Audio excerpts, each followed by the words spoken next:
So, not too long ago, PlayStation and Sucker Punch Studios revealed the trailer to the long-awaited sequel to Ghost of Tsushima. The original Ghost of Tsushima was praised for being like a playable classic samurai film, with a lot of influence taken from the films of Akira Kurosawa and also the comic book character Usagi Yojimbo. Overall, a lot of people are very excited for this sequel, which now features a new playable character named Atsu. But unfortunately, the near release of this game has caused a pretty notorious subset of game critics on YouTube to rear their ugly heads. I'm talking about none other than anti-woke game critics who seem very upset that now the main character of Ghost of Tsushima is a female. Oh boy. Anti-woke game critics have unfortunately become a very vocal part of game criticism in recent years, despite not really offering any game criticism overall. Instead of looking at the things you should criticize a game for when offering criticism on it, such as gameplay, storytelling, accessibility, and things like that, they'd rather get mad that the latest Ghost of Tsushima game has a woman in it, or get mad at Capcom's remaster of Onimusha 2 and call it woke because it has a grand total of 2 censored scenes in it, or call the upcoming Donkey Kong game Kong Bananza woke for having a non-binary ape in it, supposedly. Yes, this is real. None of what they say comes off as real nuanced criticism whatsoever, and seems more like a constant grift to try to find things to be mad at in any video game. Then, with all of that laid out in front of me, I love nothing more than to be dragged out at every fucking conceivable opportunity so you can fucking current day us. Fucking pronouns! Woke tards are just screeching. Huh, funny, because in the previous clip it looked like someone else was screeching. So today, I wanted to talk about this anti-woke game criticism, why it's not real criticism, and what real game criticism should look like overall. To start, let's go back to Ghost of Yotei, which I mentioned at the start of this video. As stated before, most of the anti-woke game critics are very upset at this game currently because they don't like the fact that a female character has taken the place of the original male character from the first game. To them, Ghost of Tsushima having a female main character will automatically make the game bad. Yeah, cause that's totally how that works. It's not like there are tons of factors behind the development of every game that could contribute to it being either good or bad. One particular reviewer who has expressed his disdain for Ghost of Yotei is Endy Mayon. Endy Mayon is one of the more notorious anti-woke grifter channels, having complained previously about April O'Neil's change in Mutant Mayhem, since he didn't like that her character design in that movie was now plus-sized and African-American, and thought she was no longer a sexy role model for girls, even though she's a teenager.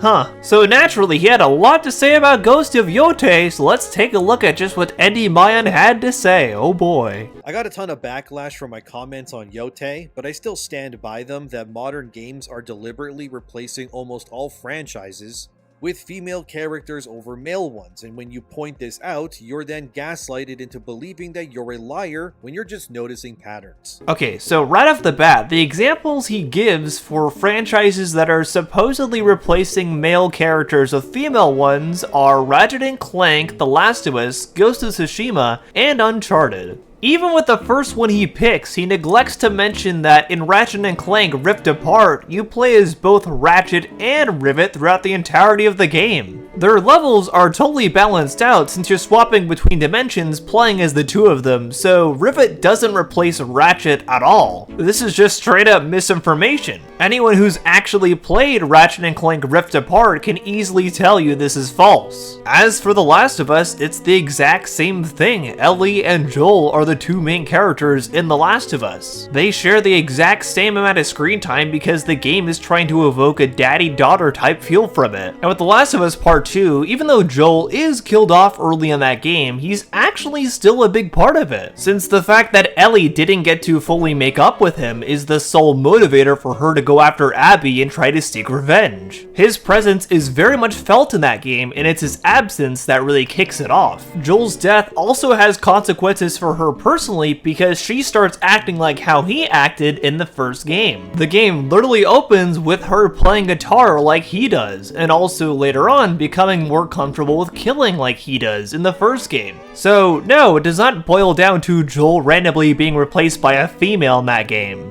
And as for Uncharted, the game that Onimusha is referring to here is The Lost Legacy, which is a game that actually takes place after Uncharted 4 as a standalone spin-off. It's not even a main Uncharted game. Every other mainline Uncharted game still stars Nathan Drake, so I'm not really sure what he's complaining about here. And with Ghost of Tsushima supposedly being an example of a franchise with a woman protagonist replacing a male one, that is the most boggling of all to me. For one thing, Ghost of Tsushima is barely even an established franchise. It is easily the youngest game series here, having only started in 2020. And really, it's only got 2 games under its belt, one of which hasn't even come out yet. So trying to claim that Ghost of Tsushima is an established franchise with a male hero who's now suddenly being overtaken by a female counterpart really doesn't make any sense when you think about it. After this, he brings up the fact that he thinks Ghost of Tsushima 2 was rebranded to be Ghost of Yotei to match some sort of woke agenda that's going on at Sucker Punch. And because of this, he decides to specifically name drop each employee that he thinks is involved with this, which is just straight up a terrible idea.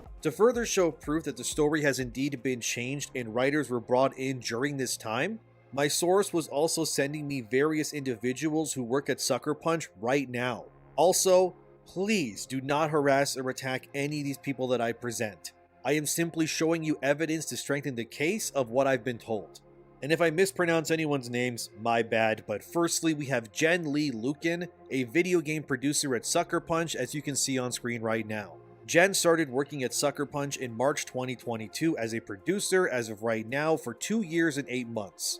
So this coincides with the timeline I've been told when Yotei shifted gears from Tsushima into what it is known as now.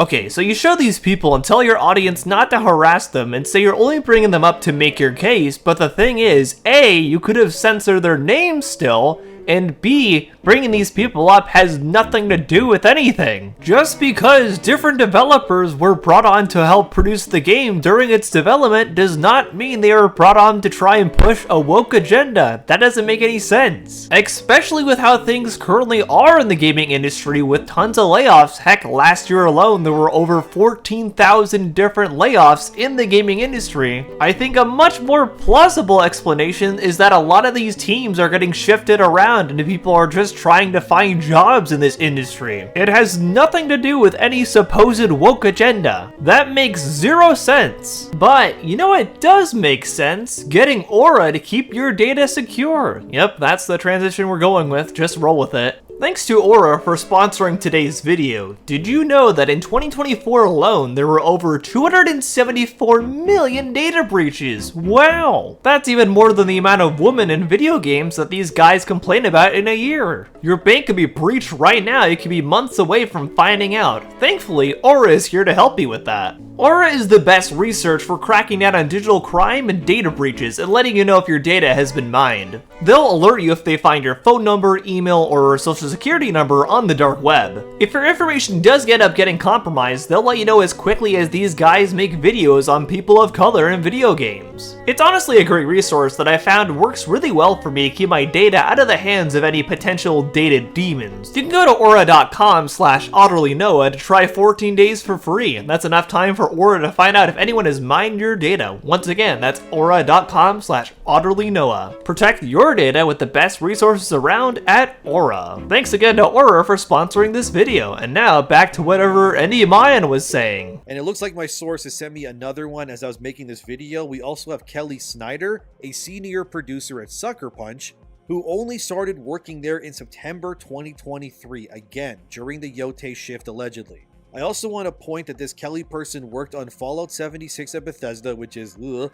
and then they also worked at Probably Monsters as a senior producer. If you don't know why that second part should raise you an eyebrow, Probably Monsters was responsible for making a certain game and worked with a studio that ended up selling the whole IP and studio to Sony. That game was none other than Concord. Yeah, so we got a Concord dev working on Yotei again. Just noticing patterns, fellas. Okay, by Andy Mayon's logic, this one developer was responsible for the failure of Fallout 76 and also the failure of Concord. One person. He is singling out one person from two different bigger development teams for failed games that has now jumped over to Ghost of Yotei to work on that, and claiming because this one person is working on the game, it'll clearly be a woke disaster. That doesn't make any sense no matter how you slice it. After this, he talks about how he thinks Ghost of Yotei might be a smaller game, but still full price, since he thinks Sony knows they can get away with this given Ghost of Yotei is a very highly anticipated title. I do believe, however, that Sony likely thinks that Ghost is a strong enough IP that they likely could just get away with full pricing if they went down that route, despite it being a smaller game. And frankly, I would be inclined to believe that as well. I mean, the issue with this pandering stuff, at least on Sony's first party side, has never really been the gameplay or the polish of these games. I mean, Spider-Man 2, God of War Ragnarok, Concord, Ratchet & Clank Rift Apart, and so on, they all play just fine. They even look good for the most part too. The issues were never with these games' actual gameplay or the progression systems or anything like that. Okay, so first of all, what do you even mean for its time? Ghost of Tsushima came out 5 years ago. Secondly, everything he just said here disproves what he was trying to say before. He says people probably will want to play this game because it looks and plays well, and it likely will be another enthralling samurai adventure. I kind of think that's all people really want from the game. I don't think they really care whether the main character is male or female. I think they just want a good time. And he just straight up admitted that here, which completely makes everything he said before, as ridiculous as it was, even more defunct. Andy Mayan straight up disproved his own thesis not even halfway through his own video. PlayStation as a whole has actually been a very specific target that the anti-woke grifter channels have been going after for quite a while now. But rather than talk about the more pressing issues with PlayStation, such as the closure of the Japanese studio and the rather lack of variety in most of their games these days, they'd rather hone in on one specific subsidiary of PlayStation that they think is ruining all of their games. I'm talking about none other than Sweet Baby Inc., which is the bane of every anti-woke grifter channel's existence. For those unaware, Sweet Baby Inc. is a pretty standard narrative consultation group that works with a lot of different video game companies overall. It's sort of akin to sensitivity reading. They'll look over a script and say, you might want to change X in your script because of Y. Simple things like that. They've actually worked with companies on many different games in the past, such as God of War Ragnarok, Marvel's Spider-Man 2, Alan Wake 2, and plenty of others. However, in 2023, Sweet Baby Inc. actually attracted negative attention on Huey Farm, specifically because of Alan Wake 2. A user said the company's involvement with Alan Wake 2 was possibly one of the biggest scandals in gaming history. As a result, a Steam group was made that ended up having over 350,000 followers directly meant to target Sweet Baby Inc. and encourage people not to buy any games related to them. In addition to this, a Discord server was made to directly target employees of Sweet Baby Inc. and also any games they were involved in. This led to an entire harassment campaign that was all but egged on by a lot of anti-woke grifter reviewers on YouTube and other platforms. For context, Sweet Baby Inc. is a 16-person team. And at this point, they were being targeted by around over 300,000 people and being sent death threats and other things that I'm not gonna mention here. It was all a big mess, and a lot of people compared it to how Gamergate functioned in the mid-2010s, since that was another very notable harassment campaign led by alt-right people attacking diversity. A good amount of the anti-woke grifter channels got in on this, of course, choosing to spread their own agenda under the guise of quote-unquote criticism. One notable channel that got in on this was Rev Says Desu, who is an anti-woke VTuber who often covers topics relating to film and video games. Let's look at some highlights of what they had to say. Latest game to see its downfall thanks in part to its connection to the woke consulting firm Sweet Baby. Ever since February, we have seen a completely different narrative surrounding this company, which was once a badge of honor for these various developers to say how woke they are. It is now associated with their downfall, and a lot of them are trying to remove any trace or connection to this company because it is a revenue killer. So it's funny they say that, because the only game that Sweet Baby Inc. had any sort of involvement in that can be quantified as a very clear flop is actually Suicide Squad Kill the Justice League. That game was a big disaster, but it had nothing to do with any quote-unquote woke agenda. It had everything to do with the fact that the game had technically been in development for over 10 years by the time it released, and the fact that right before its initial launch, Rocksteady announced that the game would be a live service game, killing a lot of potential excitement it might have had from fans of the Arkham games. Given the game is set in the Batman Arkham game universe, I think that's the experience a lot of people were looking forward to, but were disappointed when it was revealed that wouldn't be the case at all. Black Myth Wukong and Game Science, the team responsible for it, are not only getting praise for the promising gameplay that it's showing, but also the fact that they allegedly rejected a $7 million extortion attempt from Sweet Baby, who essentially said, pay us $7 million for our services or go at the risk of being canceled and labeled as some sort of problematic company and game. And that's really what we already saw. As soon as this news came out, we saw several games journalists come out with articles and hit pieces trying to slander Game Science and this game as well, which all of those claims have been debunked. No, there actually is still no proof for that even to this day. What Rev is referring to here were a bunch of allegations that came out during the time the game Black Myth Wukong was coming out. Supposedly, Sweet Baby Inc. tried to blackmail Game Science, the developer behind Black Myth Wukong, for $7 million in guidance fees. However, this is just kind of something that cropped up, and there was never an exact source given on this claim whatsoever. Game Science themselves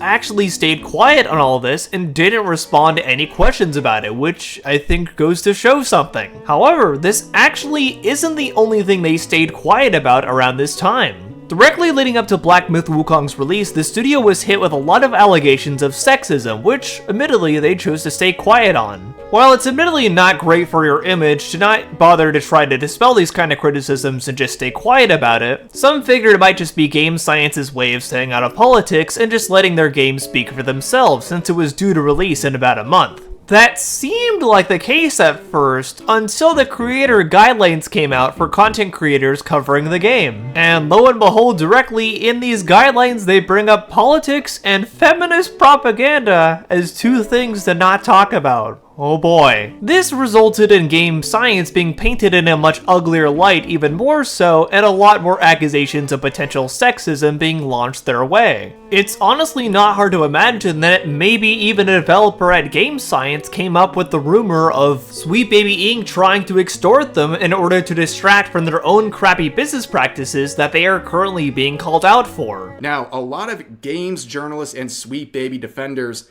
they like to look at the criticism of Suicide Squad Kill the Justice League and their connection to Sweet Baby, and they say, hey, that's an unfair outlier. That's just a game that happened to not do well for reasons that have nothing to do with Sweet Baby. But on the other hand, they also say Sweet Baby's connection is responsible for the success of Alan Wake 2. They always mention Alan Wake 2, and you can see it's proudly displayed to this day on their projects. And they say that not only is Alan Wake 2 one of the greatest games I've ever seen, they also try to claim it is a financial success. It shows that Sweet Baby's connection can supposedly lead to higher revenue. And that is not true. Now, at one point, in their representation about me section on Sweet Baby, they would even promote Alan Wake 2.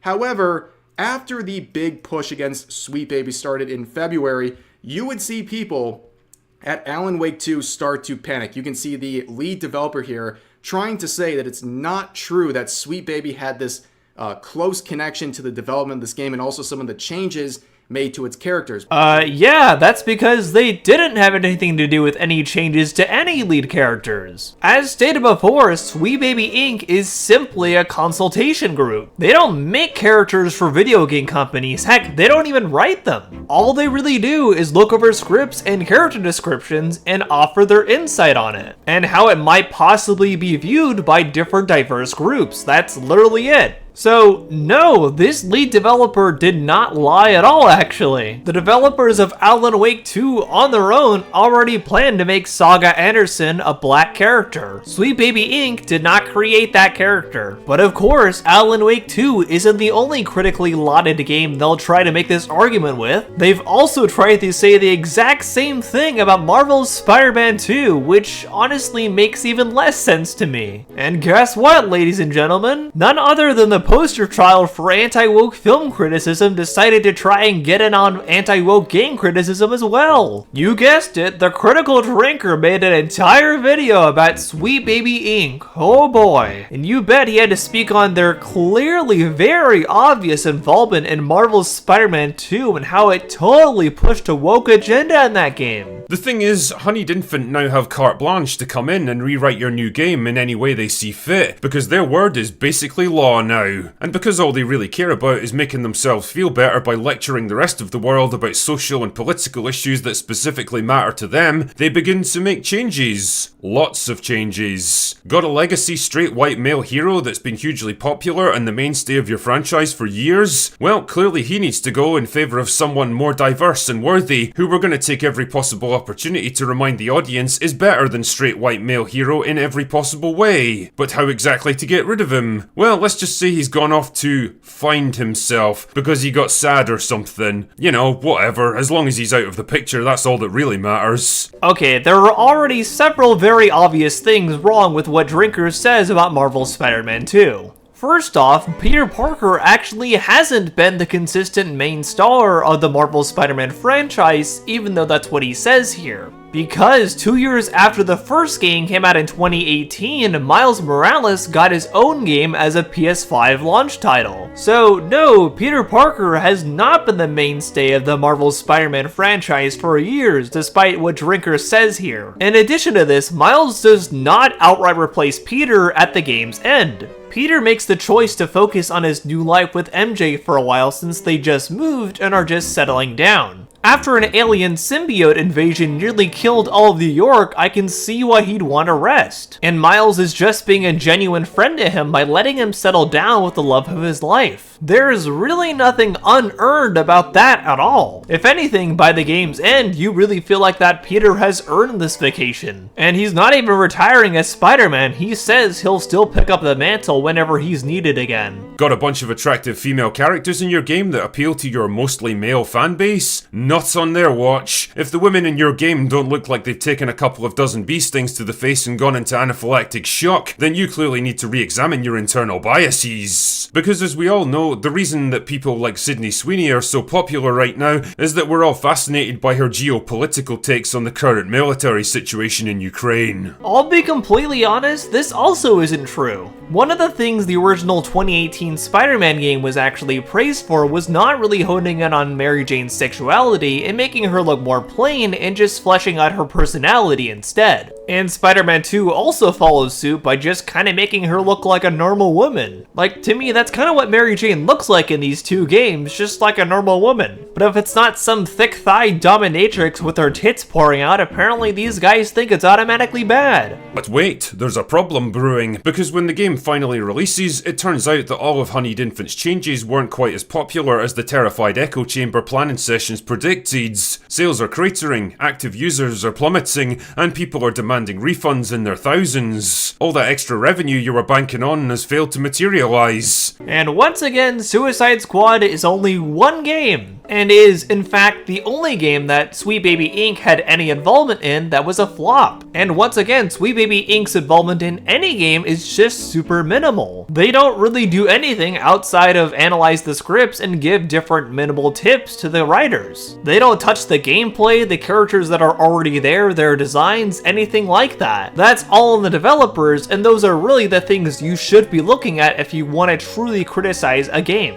But unfortunately, these guys just can't do that and would rather single out an entire studio and encourage harassment of them just because they think they're selling woke propaganda. Just like this clip here where Asmongold was yelling at a Sweet Baby Inc. developer on stream. And now they're the ones that are getting suspended. If you're gonna get upset, oh, I get suspended. Well, I thought you guys didn't like canceling. Yeah, but you did, and you get what you fucking deserve. You go and you talk shit, you try to get people shut down, you try to weaponize your fan base, and then you act like a victim whenever it happens to you. Well, too bad. But believe it or not, the anti-woke grifters aren't even just mad at modern games, oh no. They'll even take it upon themselves to look at games from over 20 years ago and call those woke as well. Even if they're games that were critically lauded at launch and are still praised to this day. To give a good example, recently Capcom put out a remaster for Onimusha 2. Onimusha is one of Capcom's flagship action-adventure series, which takes place in Japanese mythology. The first game in this series got an HD remaster quite a bit ago, and also not long ago, Capcom announced that a brand new game was in development for this series for PS5 and Xbox Series. In order to build up some hype for the new game, Onimusha 2 was released in HD on modern platforms. And overall, reviews are pretty positive for it, since it's just a simple HD remaster but makes it accessible for modern audiences. But can you guess who wasn't excited about it? You guessed it, the anti-woke grifters. Somehow, they decided to try and find reasons to call a game from over 20 years ago woke when nobody was saying that when it came out. Specifically, they're getting mad at two scenes that Capcom seemingly censored in this game. One reviewer who got pretty mad about this was Dr. Disaster, so let's look at what he has to say. Alright me hearties, make sure that you hit the like button on this video, share it with your friends, subscribe to the channel if you haven't already, and also, don't forget to follow me over on X, where I keep a list of games lousy with wokeness pinned to the account at all times for your reference. I'm just gonna let that part speak for itself. Imagine being so sad you have to keep a list of all the games you think are woke, which, believe me, we'll get into more of that later. First of all, if you don't know what censorship happened in the game, I will do a quick recap. There's probably more from the game that gamers still haven't discovered, but we've got this here, where they took the outfit for the character on the left and they added the undershirt that you see on the right because these people are uncomfortable with showing any skin at all on female characters. They're scared of the female form, and I maintain that it's because these days so many more women are working in the industry, and quite frankly, they're being jealous a-holes. They can't stand the idea of someone getting the attention over them. Okay, obviously right off the bat, there's a lot wrong with what you just said there. First off, complaining about the censorship doesn't really make any sense because it doesn't really do anything to the game itself. I was actually provided a code for this game from Capcom, so thank you Capcom for giving me the code to Onimusha 2. When comparing my original PlayStation 2 copy to this HD remaster, I found the gameplay to be pretty much identical. It's just the same game, just with some HD textures added, and two scenes where they supposedly quote-unquote censor things. But to be honest, I wouldn't really say the censorship is even that noticeable. Heck, I didn't even notice the differences until this guy pointed it out for some reason, because it's just not really a prominent thing in the game. If you look at the two images he's comparing, it's not really any egregious censorship at all because her cleavage is still censored no matter what in both versions. So, like, what exactly are you trying to say here? Technically, both versions are censored if you really want to say that. The censorship was meant to appeal to a modern audience that doesn't really exist and certainly doesn't buy these games.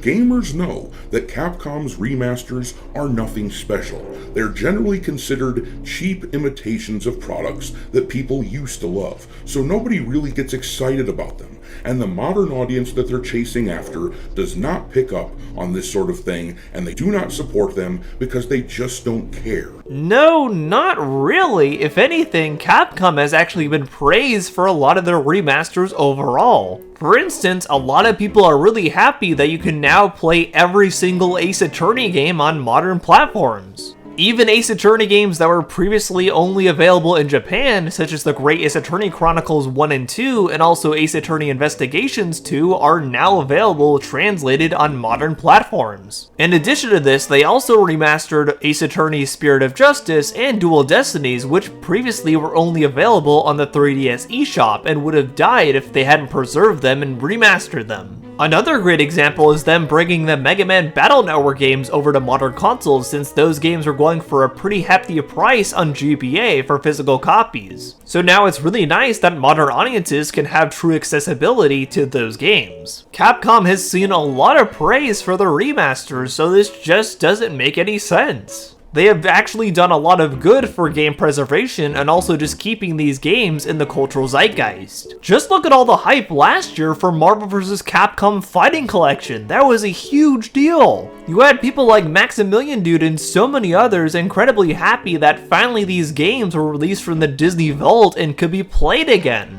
And again, like I said before, when Mega Man Battle Network and the Ace Attorney games all came to modern platforms, people in those fandoms were really excited too. Heck, even more recently, people were excited for Capcom Fighting Collection 2 since the 2 Power Stone games were included in that, and those hadn't been available on any other platform outside of Dreamcast. Are you really gonna sit there and tell me that people don't get excited for Capcom remasters? That just isn't the case.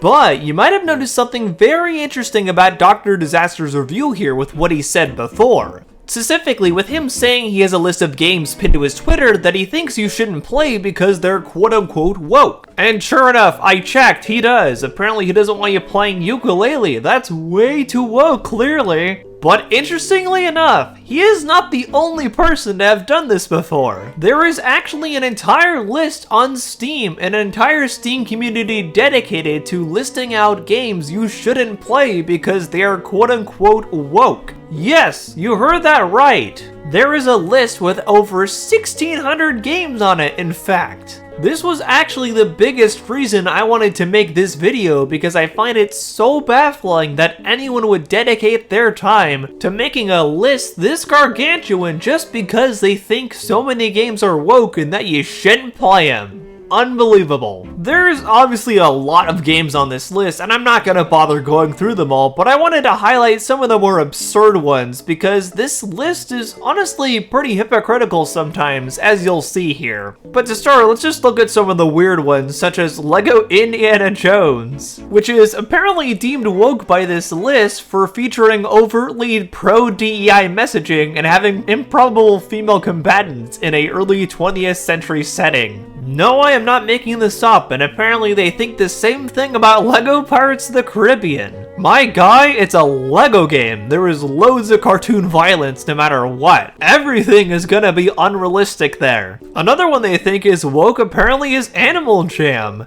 They say this children's game allows users to create and display LGBT-themed artwork. It even gives out rainbow-themed items for free during the month of June. Whoa, there are rainbows on display here, guys. We can't have that. Better ban this game. Guess we better ban Lucky Charms while we're at it too, huh? Looks like we can't play the great 3D platformer A Hat in Time either because there's a transgender pride flag in the sewers. Whoa. And of course we can't play Heaven Will Be Mine because it features 3 women as the main protagonists. But interestingly enough, that brings up a very weird point on its own. You'd think with how a lot of these guys think, they consider any game with a female as a main character to be automatically woke. Since, of course, they say that about Tomb Raider here, and they say it about Okami as well for some reason. But despite criticizing those games for having female leads, they actually praise Alien Isolation and say it's not woke for some reason. And they also praise Half-Life Alyx, which has a person of color and a female as its main character. So they don't consider those two woke, but they think Tomb Raider and Okami are. It's very inconsistent and very flimsy for what they consider woke and what they don't. A lot of the times, it feels like it has to do with just how successful the game ends up being. Like I talked about in my last video discussing anti-woke film criticism. In Critical Drinker's video covering the film Prey, at least the trailer for it, he got mad at it and called it woke. And he figured the film would just be dead on arrival because of that and more or less wrote it off. However, when Prey actually became a success for Disney and Hulu and was very well received, he ended up making a follow-up video slightly praising it, but also still talking about the patriarchy and how he thinks it's still an anti-woke movie, but it's still alright, I guess. Yeah, sure, whatever you say, bud. everybody. And of course, they think Among Us and Balloons Tower Defense of all things are woke as well, according to this list. I'll let you look up this full list by yourself if you'd like to see it, since it honestly is fun to laugh at, but it's also just very sad to see that anyone would take time out of their day to make a full list like this of games they think people shouldn't play because they're quote-unquote woke. There are so many good games you would miss out on just because you want to believe some silly list like this. Games that are masterpieces of art like Okami or Hades or things like that. Heck, you could even play great fighting games like Street Fighter 6 or Tekken if you wanted to listen to this list. And you can't even just have a good time with friends by playing Among Us as well. Overall, anti-woke game criticism is honestly pretty terrible, and like I discussed with anti-woke film criticism, it just isn't real criticism. If you really want to criticize a game, you have to just look at the fundamentals. Things like, how is the gameplay in the game? How is the storytelling? How is the pacing? Is it easy for me to play and readily accessible? If it's a multiplayer game, do I think I'm gonna have a good time with friends playing this? Those are really the only things that matter when you're taking gaming into consideration as an art form, which especially now is more of a topic than ever given the fact that the gaming industry now eclipses both the music and movie industry combined in terms of annual revenue. You can't just look at a game, see something you don't like, and call it woke. That's just not real criticism. Honestly, this video was even harder to make than the film criticism one because in a lot of ways, like it or not, the gaming industry can lead itself to a lot of toxicity and gatekeeping, and that can be where a lot of these attitudes stem from. I didn't really get into every single topic related to this because there's just not enough time to, so if you'd like to see a follow-up video, let me know down below. There's so many more things to dive into when it comes to anti-woke game criticism. But since I discussed 4 different anti-woke game critics that honestly aren't great at all, I'm gonna recommend you 4 different good game critics that I think you should check out, since these are ones that I often see give a game a much more fair assessment and really criticize a game how it should be criticized. First up, The Gamer's Joint. The Gamer's Joint is a gaming channel that's actually been around for a good bit now. He often discusses things specifically relating to the video game series Kingdom Hearts, since he is a big fan of that, but he'll also talk about other gaming topics in general too. Also, he is legitimately funny in my opinion, and sometimes gets very unhinged. I'm telling you right now, Jeff, you're playing with Firaga. Like some serious Firaga. F that Faizaza. Another one I really recommend is Jay's Reviews, who also does do a lot of videos on TV shows, but covers a lot of things like Sonic, Mega Man, Devil May Cry, Ace Attorney, Sly Cooper, Jak and Daxter, a lot of games that I like, and likely the majority of my audience also out there. And I guess a lot of that can't really be too surprising given how the gaming industry usually is, and like I said before, the amount of gatekeeping and toxicity that can be associated with it. But I think that is why it's more important than ever to highlight what real criticism looks like and talk about that instead. I really do hope in the future we'll see more game critics pop up that are willing to give a fair assessment of the games they're reviewing. But what do you think? Am I wrong? Are these channels actually good criticism? Let me know down in the comments below. Special thanks to my patrons DDC1996 and Trayvon Gibson for supporting me over there, and also my YouTube members Balf Games and also Jared the Rabbit. If you haven't already, be sure to subscribe and like this video too. I put a lot of effort into these video essays, so I hope you enjoy them overall. And I'd love to see what I do keep growing in general. If you have a suggestion for something I should cover here on YouTube, be sure to join my Discord, which is linked down below. We have a suggestions and questions channel where you can suggest media for me to cover here on YouTube and also just hang out with like-minded people overall. You can also check out my letterbox to see which movies and shows I have reviewed already, sometimes not even here on YouTube. So be sure to check that out if you want to see what media I'm currently looking at. But regardless, thank you so much for watching today's video. I hope you really enjoyed it. I've been Otterly Noah, and I'll see you on the other side. Bye!